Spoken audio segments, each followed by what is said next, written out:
J'aime bien cette première situation parce qu'elle nous permet quand même de braquer le projecteur sur des choses un peu fondamentales, notamment dans la vie scout, mais aussi dans n'importe quel groupe ou dans une famille. La première chose, c'est l'attention préférentielle aux plus fragiles. Et j'ai envie de dire que le chef, il a d'abord à regarder cela.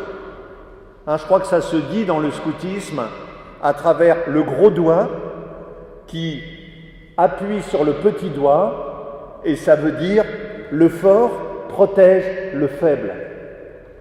Et cette idée-là, elle est très importante à dire parce qu'aujourd'hui, on en parle beaucoup dans la société civile, des victimes, de ceux qui sont les personnes vulnérables.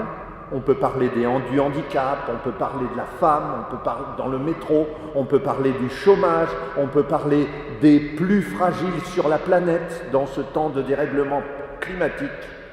Mais le plus fragile dans une société, c'est l'enfant.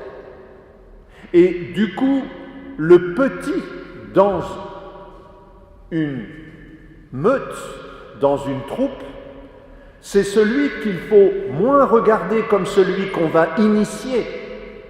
Il faut qu'il passe par le fait d'en baver un peu, parce qu'on est passé par là. Vous savez, c'est le bizutage. Que comme celui qui potentiellement est le plus fragile.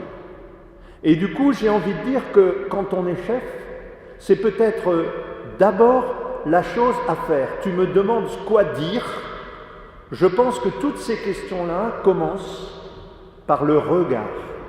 Regardez le plus fragile. La deuxième chose, du coup, vous avez entendu dans ce qui a été proposé, c'est les signes.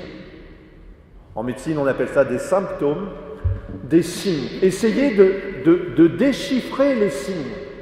Et si possible, vous avez vu comment ça a été restitué dans une histoire, des signes qui deviennent significatifs parce qu'ils sont récurrents et parce qu'ils s'aggravent. Et qui, du coup, s'ils étaient isolés, n'impliqueraient rien, mais qui progressivement disent quelque chose.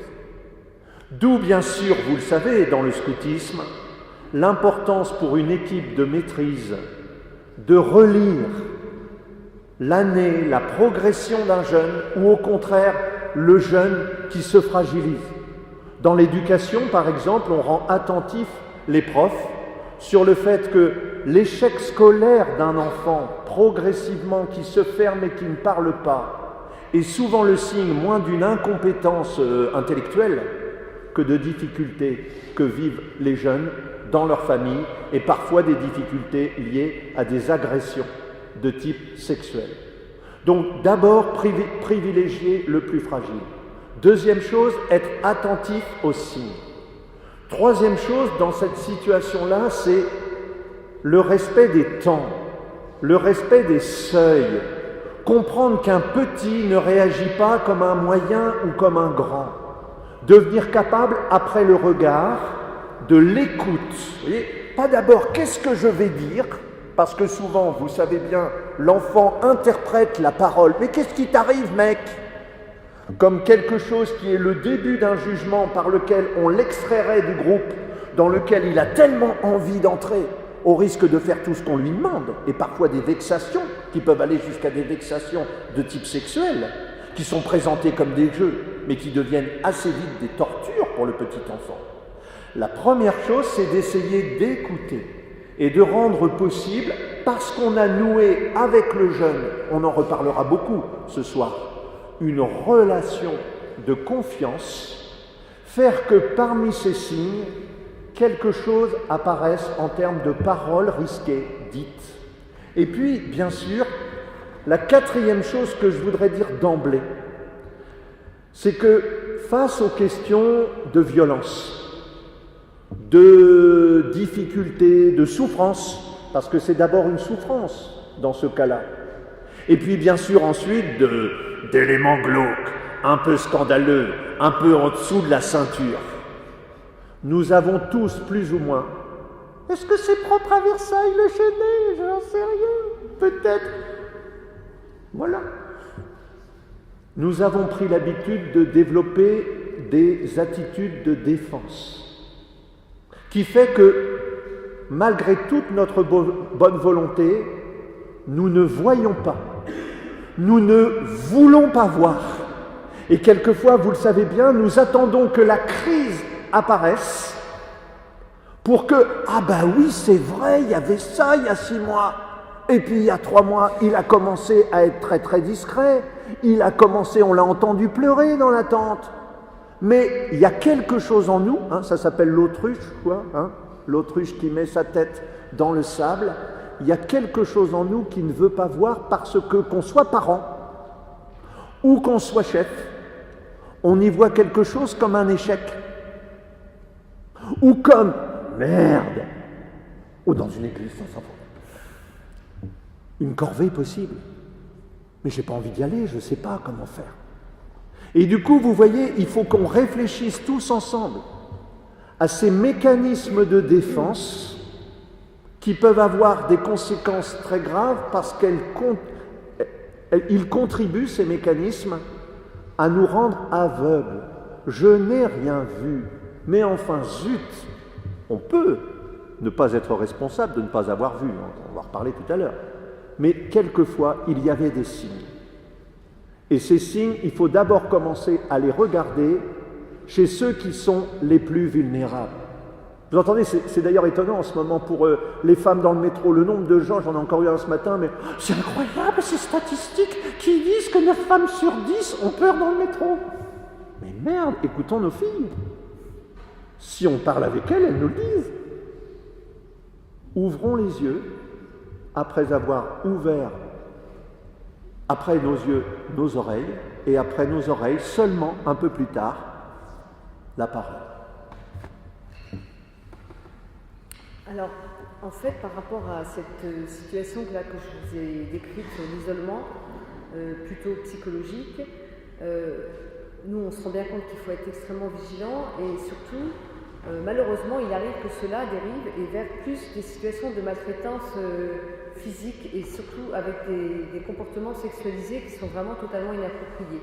Et c'est un peu ce que sous-entendent des gens. Et alors, je vais parler un peu plus, mais on s'était dit qu'on pouvait le faire, donc voilà. Par exemple, on peut, dans la tente, ça peut arriver qu'on impose à certains de danser tout nus devant les autres. Ou bien on peut demander à 2 jeunes d'imiter un couple en train de faire l'amour. Ou bien on peut organiser une séance de masturbation collective. Tous ceux qui ont été chefs savent que c'est des choses qui arrivent, malheureusement, plus souvent qu'on aimerait, en tout cas. Donc, en fait, dans ces circonstances-là, on se rend bien compte qu'en tant qu'éducateur, parent, responsable, qu'il faut qu'on intervienne de manière assez immédiate. Et en même temps, c'est une intervention qui doit être délicate et qui doit être bien faite. Et qui ne doit pas blesser. En fait, c'est ça qui est important, c'est que ça ne blesse pas les gens, parce que sans ça, c'est leur sexualité en général qui risque d'être blessée. Et donc, ça devient très délicat pour eux. La suite de leur vie va être difficile. Donc nous, ce qu'on pense dans notre expérience du mouvement, c'est que dans ces cas-là, effectivement, on va intervenir vite pour que la situation cesse. Et puis après, avec peut-être un petit peu de recul, on va essayer de revenir sur ce qui s'est passé et surtout de faire parler les jeunes. Alors on peut les faire parler individuellement ou en groupe. Ça, je dirais que c'est un petit peu en fonction de la manière dont ça se présente, dont fonctionne le groupe, dont fonctionnent les chefs. Mais en tout cas, il faut revenir sur les situations. Il faut que les jeunes puissent dire ce qu'ils ont ressenti. Ça, c'est la première chose. Après, ils peuvent aussi exprimer des regrets ou différentes choses. Enfin, il faut qu'ils expriment.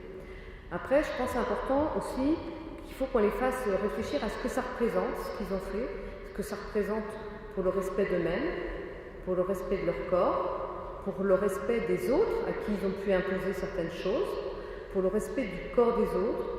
Je dirais aussi, quelque part, pour leur intimité et pour l'intimité de chacun, on doit, dans le mouvement, dans n'importe quel comportement éducatif, on doit apprendre aux gens à respecter l'intimité de chacun, la sienne et celle des autres. Et puis, je pense surtout qu'il faut bien leur faire comprendre que dans le domaine de la sexualité, il n'est pas envisageable 2 secondes d'imposer ou d'exiger quoi que ce soit de la part de qui que ce soit. Et je pense que c'est là le message qu'il faut leur faire passer dans ces situations-là. les gens qui doivent avoir d'autres... Oui, j'ai envie de dire quelque chose ici parce que je me mets un peu à votre place par rapport à ce qu'on est en train de dire et vous avez remarqué que personne n'est encore entré en retard avec une tête comme ça, donc c'est bon. J'ai envie de le dire de manière un peu provocante. Vive les crises. Je m'explique.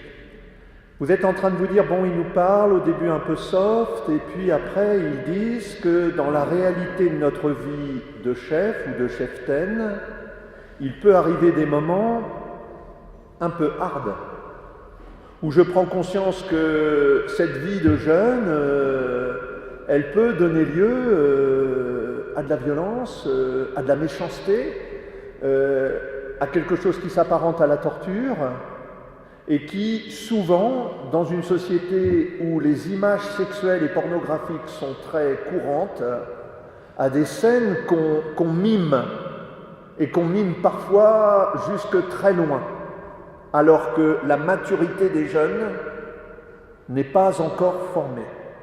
Et du coup, je suis en train de me dire, là, assis à Saint-Symphorien, il est temps de m'en aller parce que je ne saurais pas quoi faire. J'ai envie de dire que très souvent ces crises existent dans la vie des adolescents, des jeunes adultes, ces difficultés.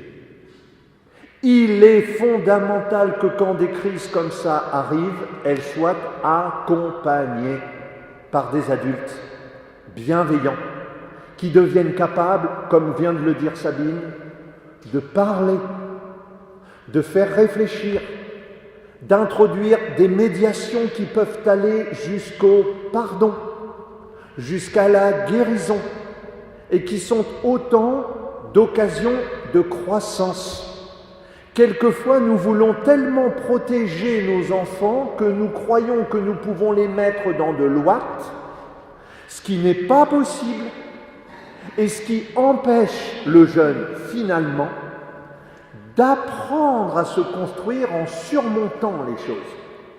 On est aussi dans une église, ici, on l'a dit tout à l'heure, la Bible est pleine de ces histoires où la difficulté, la violence, la faute, la conscience de la fragilité deviennent l'occasion d'une croissance. Et ceux d'entre vous, je pense que vous êtes nombreux dans ce cas-là, à commencer par les plus gris, ceux qui ont vécu ces situations de crise, vous auriez donné tout pour ne pas les vivre. On est bien d'accord. On va donc essayer de parler de prévention. Et le but n'est pas de « allez-y les gars, et vous allez vivre plein de crises, et on sera là à nous... » Mais tous ceux d'entre vous qui avez vécu ces situations-là, vous avez vu que si vous avez été capable, grâce à d'autres souvent, de les surmonter, le groupe en est sorti plus fort. L'enfant en est sorti plus mature. Le groupe s'est construit. Et du coup, la croissance devient possible. Et vous voyez que le but ici n'est pas de faire peur, mais de dire que ça peut exister et nous sommes responsables, à commencer devant la loi, devant les parents qui nous confient ce qui est le plus précieux, devant nous-mêmes et les autorités scouts qui nous font chef, mais cette responsabilité est au service de la croissance. Et vous avez entendu ce qui était dit là, ce qui devient important, c'est la parole.